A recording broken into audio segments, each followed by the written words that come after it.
Саф һавада шәй табыны һәм спектакль өлкәннәр йортында тәрбияләнүчеләрне бүген шулай хөрмәтләделәр. Хәйрия чарасын Зәкәт фонды Тинчурин театры артистлары белән берлектә оештыра. Гармония дип аталучы резиденция үзенә 22 кешене сыендырган. Кемдер биредә вакытлыча, икенчеләре даими кунак. Кичкенә бер гаилә булып яшибез диләр. Бездә инде күбесе авырулар, өлкән яшьтәгеләр инде, алар үзләрен туганнарын бик көтеп алалар инде, бик шатланалар инде алар килгәчтән. Артистларны да көтеп алганнар. Үзләренең кайдыр чыгып йөрү мөмкинлеге булмаган өлкәннәр өчен бу зур бүләк.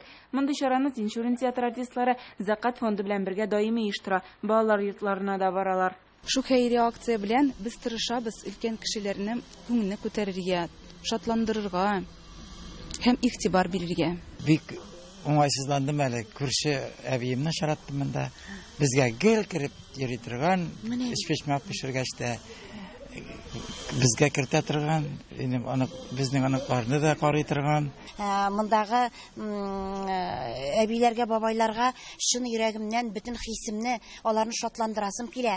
Аларның шушы кичкенә генә булса да, шушы озын көннәрен шатлык белән уздырып, безнең белән шатлансалар, мин әлбәттә бәхетле булыр идем. Артистлар Алтын күз спектакленнән үзек тәкъдим итә. Ул гомер көзендә балаларның игътибарын көтеп яшәүчеләр турында. Исәнлеккә калса. Бик шады, зур рәхмәт.